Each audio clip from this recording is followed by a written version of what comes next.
who called this place home. Irish Fest is more than a celebration of... My headband's falling out.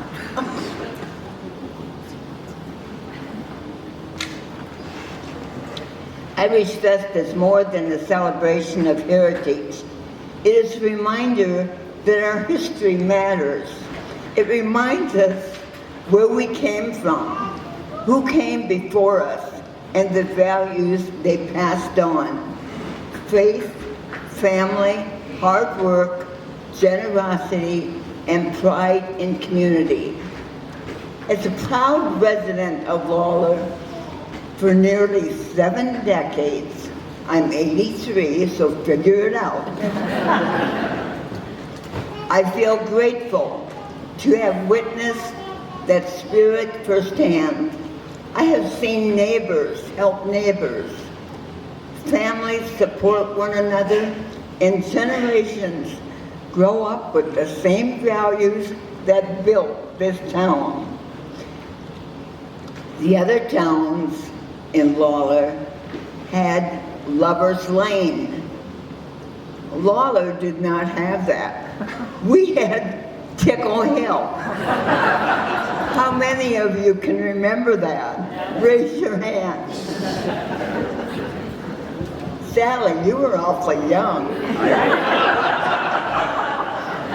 This is the lady that she and her husband now went to Tickle Hill almost daily. Not quite daily. Almost. I was born in West Union, Iowa on April 9th of 1943 to Vernice and Reuben Swenson. I moved to Lawler when I was 7 years old. My father had been in an accident on the farm with the corn picker and had all of his fingers on one hand taken off except for 2. And in that time, the farmers didn't stay farming. You know, you moved off. And that's when we moved to Lawler.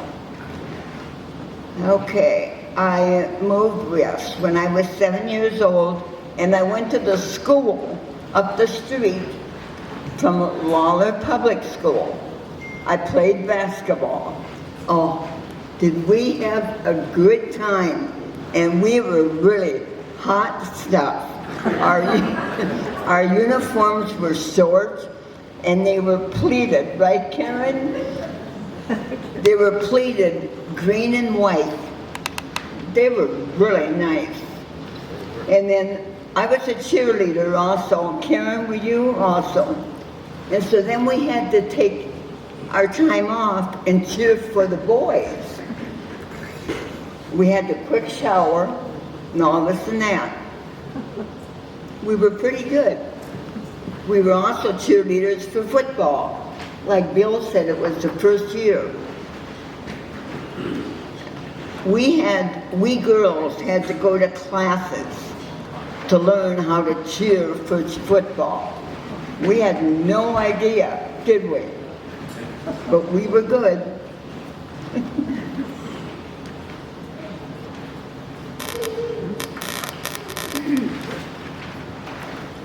I've only got 15 pages, guys.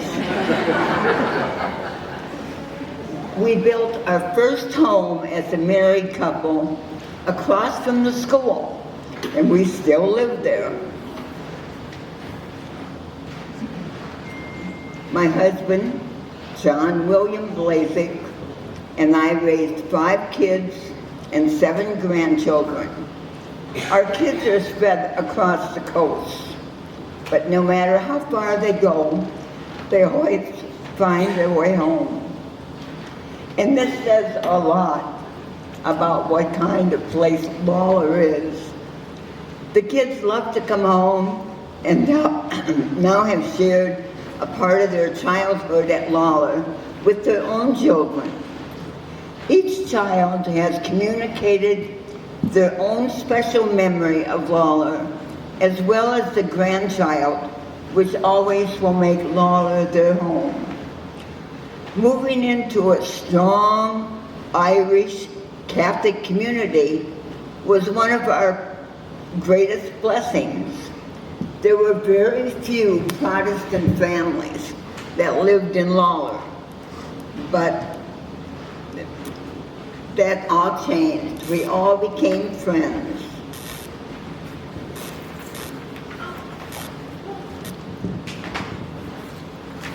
Oh, I forgot an important part here. Father DeLay was the priest. And when we built our home, which was a prefab home, Father dismissed school, and so the kids could all look out the windows and watch our home put together. Remember that?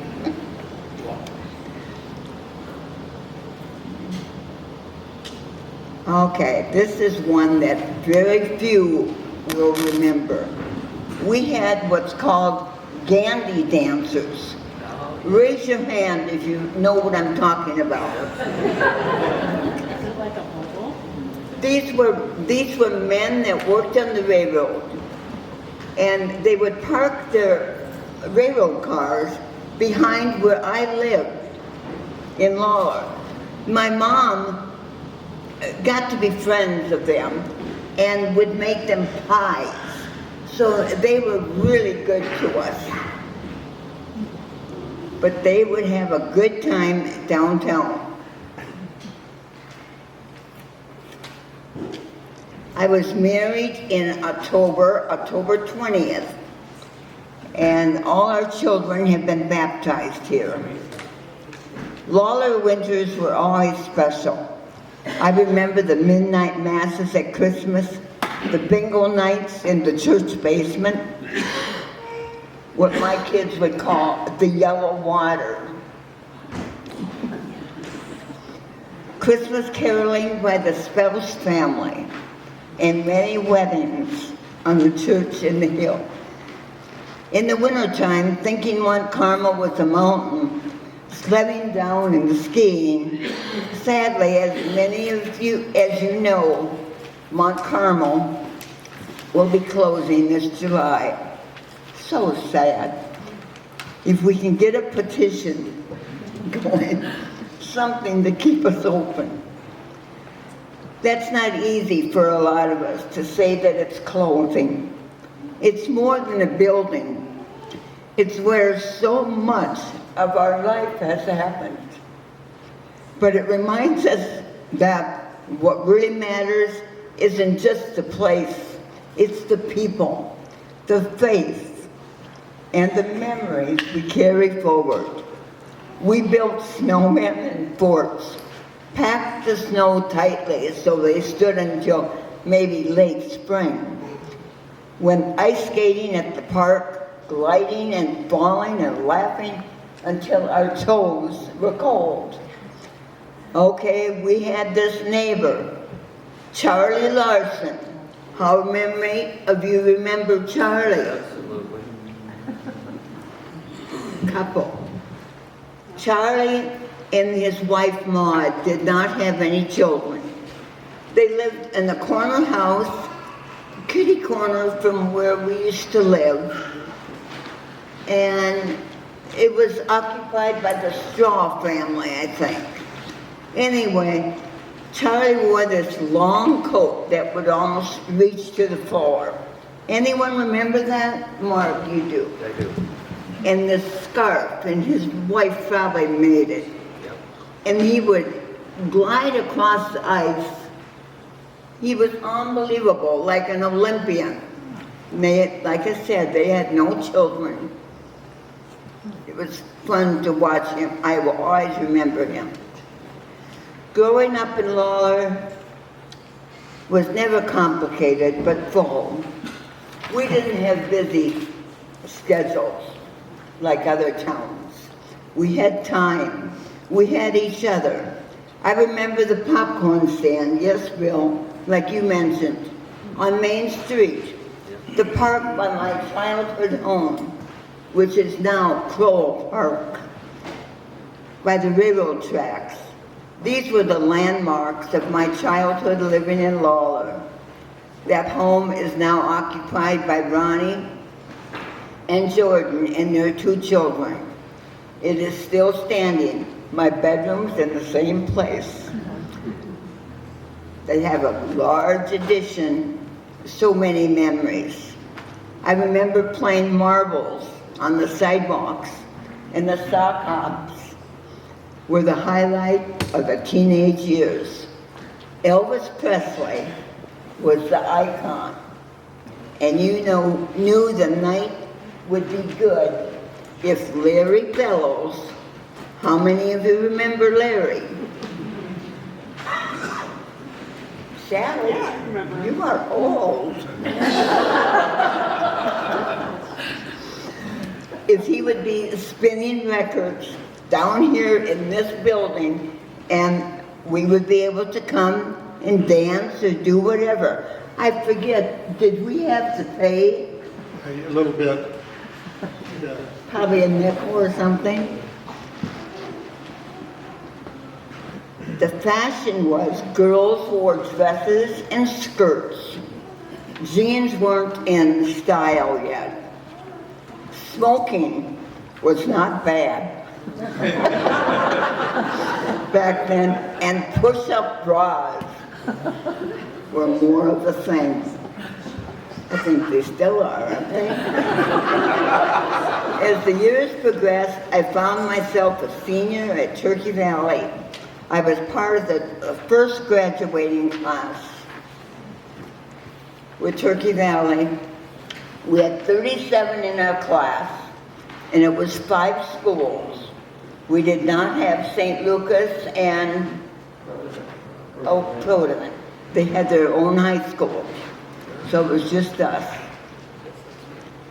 And we were able, like Mark mentioned, we were able to pick out our colors of scarlet and red and white, and the school mascot, the Trojan. These school days were built with friendships and small town pride that has lasted a lifetime. The school was the heart of the community. Lawler has always been filled with hardworking, good-hearted people who took care of each other. The true pillar of Lawler, where trust and handshake deals meant something, and there was never a 9-to-5 business in the community that did not close until all things were done and the customer was happy. We had the cornerstones in that a small town thrive, the Lawler Bank, where you would go in and you would get a sucker. The produce, where my mom and dad had their chicken business. And we used to candle eggs. How many of you know about candling eggs, Karen? All right. And you'd have 3 or 4 eggs in each hand, and you roll them around, and you put them in front of a bright light. And if they had a red mark in it, that meant it had a bloody stain or something. That was not to be sold. So that was something. We also had, my dad would shear sheep. And that was such an oily business. Oh, it was awful. All right, then there was a Spells Hardware, where if you couldn't fix it, someone there would be able to.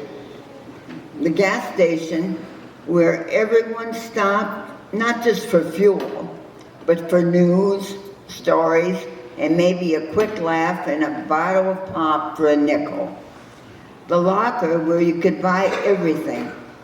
Mass at Mount Carmel was structured basically on the time the farmers could be done in the fields, to Sundays, where it was a true day of rest and reading the newspaper and spending it with your family. And there was the bright spot, Only a few friendly pool games could easily turn into a late night of laughs and conversation. Out on Main Street was the old water fountain, which stood tall, a reminder of time gone by, when horses and wagons were part of daily life. This fountain is still working. There was also the wooden benches in front of Doc's Good Place. How many of you remember those? Yeah. Karen, you are around a lot. They would talk about their day and maybe a little bit of gossip. And then there was Holly's. They had the best burgers, Yes. and the hole in the wall always had hot coffee and friendly faces. Carla knew everyone. Cuthbert's Pizza was another hangout. Nothing but the best pizza and garlic bread and the soft ice cream you could get from their little window in the front. Then there was the store of Leonard's and Kip's on the corner where the kids would get their back-to-school tennis shoes. These weren't just restaurants and stores. They were gathering places where people shared stories and laughter, where you stayed longer than you were meant to. Jack and I would stay so long after church on Saturday nights that the kids would fall asleep in the booths. Now I found that same feeling at Buc-ee's, thanks Kurt, or having coffee with Barb and Kathy, watching the rhythm of Lawler carry on just as it always has. We are just not the kids in town, we are the older ones. Some things do not change. Some of my favorite memories are of simple evenings when I was a kid and my kids grew up, watching all-night softball games.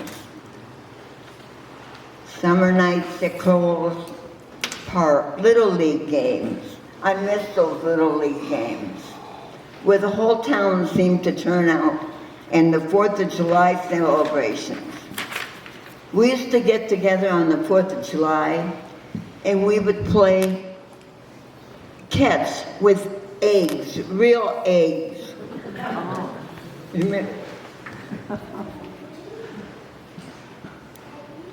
At Halloween, I'm almost finished, guys. At Halloween, it was my favorite holiday, and it still is. I used to make my kids' costumes by hand, get them ready for the parade downtown, and then we would drive from house to house when the weather turned cold and rainy. We all started at my parents' home and ended at Harry Kane's. We used to have around 200 people. This last year we had 76. So times have changed. Before long, the kids didn't need us anymore to drive. They were off on their own. Before we knew it, these little ghosts and goblins were grown with children of their own. Over the years, I've tried to give back to this town that's given me so much, whether through Lawler Arts and Crafts, Dollars for Scholars at Turkey Valley, Jerry Lewis Telethon, the town elections, or Blazek tax services. I've been lucky to stay connected to the people and the values that define this place. I loved it when I was involved in the all-Lawler school reunion, which was a huge success that made Lawler stand out among other communities, and the days with Mrs. Goss in heading up the annual craft shows.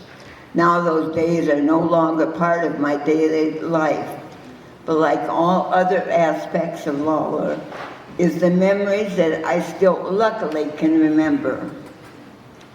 And between these commitments came the small traditions of teaching bridge through adult ed. Karen, you were one of my students. Hosting Monday night card games and our Christmas Eve cocktail parties that became a bit of a family legend that was always nice to look forward to. In fact, our own children have grown up where they have their annual cocktail parties.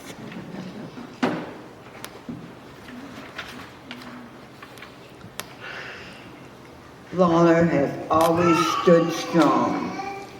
Founded in 1869, our little town of 388 people has endured fires, changes, and challenges, but it never lost its heart. The Lawler Public Library still displays an American flag first flown in 1905, a symbol of pride and perseverance. Even today, Lawler offers something very rare.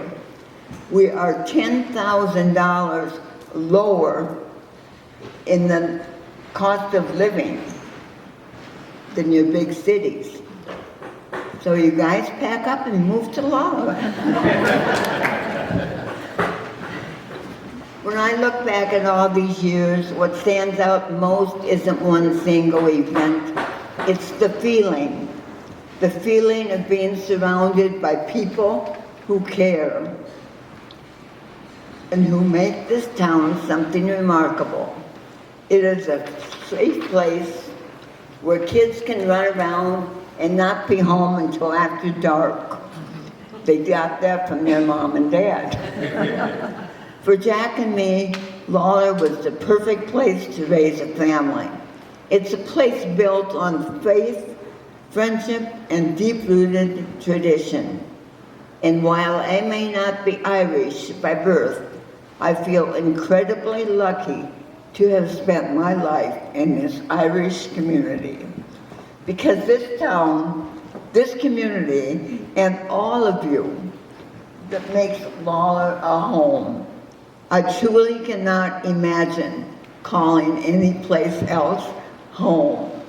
A thank you to my daughter Anne, who spent hours coming from Phoenix to help me put together this bits and pieces.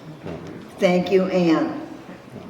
Thank you to all, and hope you enjoy your Irish Festival weekend, and I hope I have not bored you too much. Thanks, Tom. Thank you, Diane.